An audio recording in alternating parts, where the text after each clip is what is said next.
तो फ्रेंड्स, इस वीडियो में भाग पे आधारित क्वेश्चन पढ़ेंगे जो कॉम्पिटिटिव एग्जाम में पूछे जाते हैं। उससे पहले विभक्त रूल के बारे में थोड़ा सा जानकारी ले लें। जैसे 2 से कौन सा संख्या विभक्त हो सकता है उसके बारे में जान लें। तो सबसे पहले 2 का रूल होता है कि जब कोई भी संख्या दिया रहे तो उसका इकाई अंक 0, 2, 4, 6, 8 इनमें से कोई भी होगा वह संख्या 2 से पूरी तरह कट जाएगा या उसमें भाग लग जाएगा। जैसे यहाँ पे इस संख्या का इकाई अंक 4 है तो कटेगा, 0 है तो भी कटेगा, 6 है तो भी कटेगा। अब देखते हैं 3 से। 3 से होता है जब भी कोई संख्या हो उसके सभी अंकों का योग। जैसे यहाँ पे है 65, 34, तो इसको जोड़ देंगे तो 6 या 5 11, 3 14, 4 18। तो 18 तो 3 के पहाड़े में आता है, 3 से कट जाएगा, मतलब यह 3 से कटेगा। यहाँ 6 3 9 1 10 2 12, यह भी 3 से कटने वाला है तो यह भी कट जाएगा। अब 4 से देखते हैं। 4 का मतलब होता है कि जब भी कोई संख्या रहे उसका अंत का 2 अंक, अंत मतलब लास्ट का जो अंक होगा, इकाई और दहाई लास्ट का 2। जैसे 2128 है तो इसमें इकाई 8 हुआ और दहाई 2 हुआ, तो यह 28 हुआ। यह 4 से कटना चाहिए तो यह 4 से कट जाएगा, मतलब कि यह 4 से पूरा संख्या कट सकता है। अब नेक्स्ट है 5 से। जब भी कोई संख्या का इकाई अंक 0 और 5 हो, 0 और 5, जैसे यहाँ पे 125 का इकाई अंक 5 है और 6240 का इकाई अंक 0 है, मतलब यह संख्या 5 से पूरी तरह कट जाएगा। नेक्स्ट है 6 से। जब भी कोई संख्या 2 और 3 दोनों से विभाज्य होना चाहिए, 2 से भी कटे और 3 से भी कटे, तभी वह संख्या 6 से कटेगा। जैसे 624, तो यह 624 जो है यह 2 से भी कटेगा और यह 3 से भी कटेगा। अब 2 और 3 दोनों से कटने की वजह से यह 6 से भी कटेगा। अब 7 से देखते हैं। 7 का रूल होता है कि एक ही अंक के 6 बार लिखने से जो संख्या बनती है वह 7 से कटेगी। साथ ही साथ वह 3, 11 और 13 से भी पूरा विभाजित होगी या कटेगी। जैसे यहाँ पे 5 को लिखा गया है 6 बार, 12 को 6 बार, मतलब यह दोनों संख्या 7 से भी कटेगा, 3 से भी, 11 से भी और 13 से भी पूरा कटेगा। अब इसमें दूसरा रूल है, 2 अंकों को 3 बार लिखने से जो संख्या बनता है वह हमेशा 3 और 7 से कटेगा। जैसे 25, 25 और 25, यानी 25 25 3 बार लिखा हुआ है, कुल 6 अंक है और 2 अंक है। 2 अंक को 3 बार लिखने से, यहाँ 14 भी है, 1 2 3, यानी 2 अंक को 3 बार लिखने से जो संख्या बनती है वह 3 और 7 से कटेगी। अब नेक्स्ट है 7 और 11 से। तो 7 11 का रूल होता है कि 3 अंक से जो संख्या 2 बार लिखा गया हो, 3 अंक का हो और 2 बार लिख कर जो संख्या बना हो। जैसे 123 3 अंक है और इसको 2 बार लिखा गया है, 1 और 1 2, तो यह संख्या है जो 7 और 11 से पूरा कट जाएगी। यहाँ पे है 456 और 456 2 बार लिखा गया है, दोनों मिलाकर एक संख्या बना है, तो यह संख्या भी 7 और 11 से पूरा कट जाएगी। अब 8 से देखते हैं। 8 में है कि जब संख्या के अंत का 3 अंक, मतलब इकाई, दहाई और सैकड़ा, यह तीनों अंक जो है 8 से कट जाए या 8 का गुणज हो तो वह संख्या 8 से पूरी तरह कटेगी। जैसे यहाँ लास्ट में 512 आ रहा है, इकाई, दहाई और संख्या, यह जो है 512 8 से पूरा कट जाती है, इस वजह से पूरा संख्या भी 8 से कटेगी। अब है 9 से।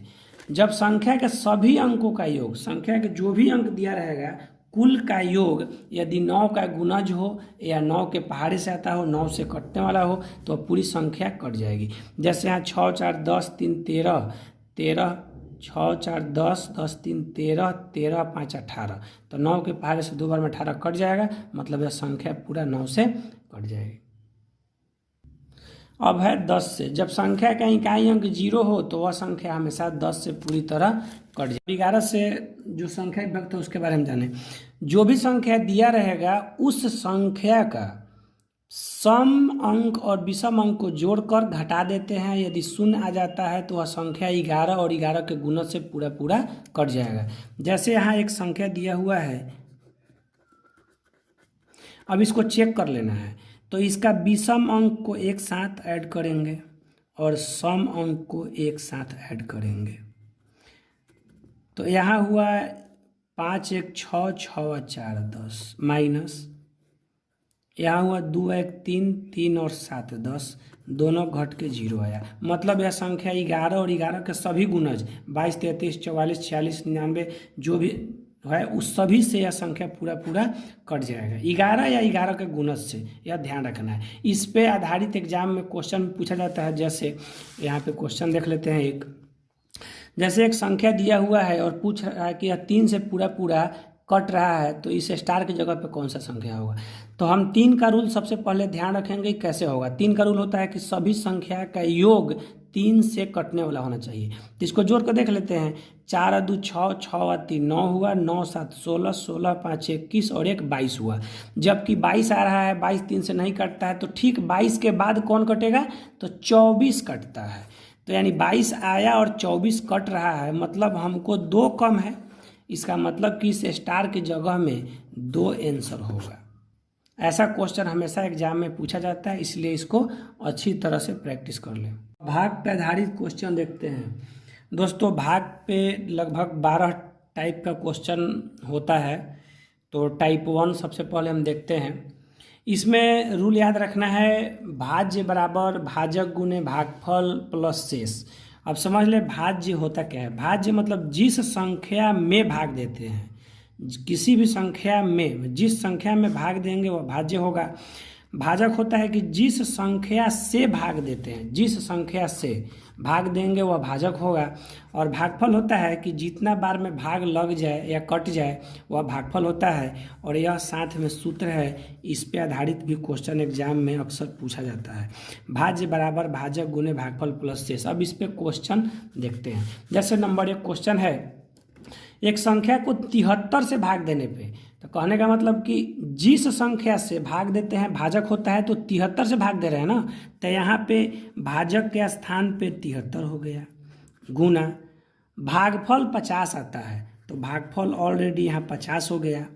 अब कह रहा है कि यदि शेष भागफल का 10वां भाग है, 10वां हिस्सा है, जो शेष है वह भागफल का 10वां है, तो भागफल 50 था, तो इसको रफ में कर देंगे। 50 का 10वां हिस्सा कितना होगा, तो 5। कहने का मतलब कि शेष इसका 5 है। और यह भाज्य हमको निकालना है, तो 100 हो गया, तो इसको गुना करेंगे तो यह हो जाएगा 36 50, और इसमें 5 जोड़ देंगे तो यह 3655 आंसर होगा।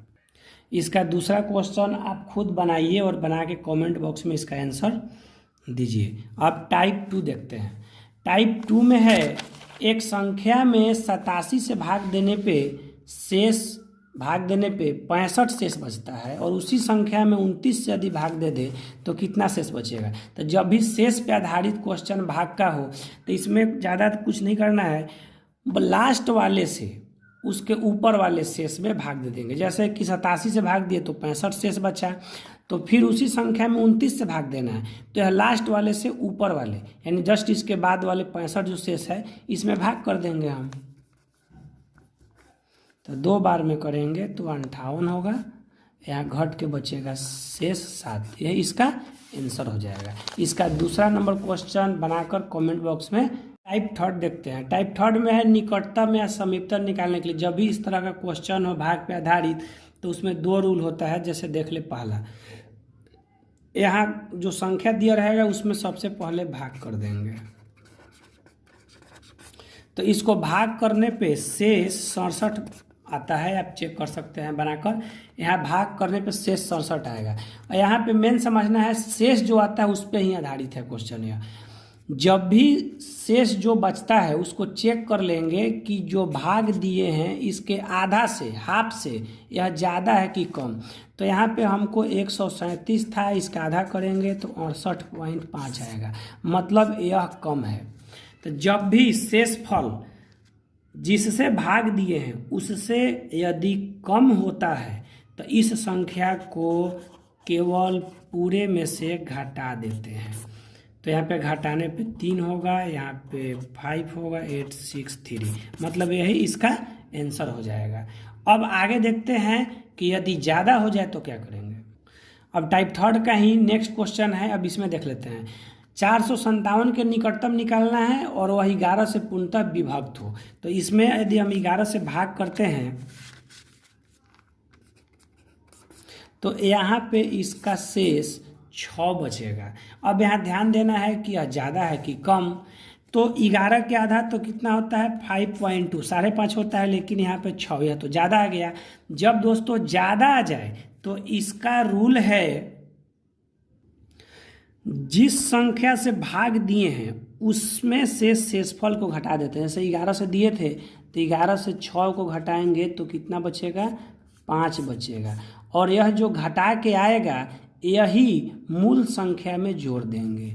तो 57 था, इसमें 5 जोड़ देंगे तो 462, यही इसका रियल आंसर। नंबर ग और घ आप बनाकर कमेंट बॉक्स में इसका आंसर रिप्लाई दे सकते हैं। साथ ही नेक्स्ट टाइप जो है नेक्स्ट वीडियो में मिलेगा।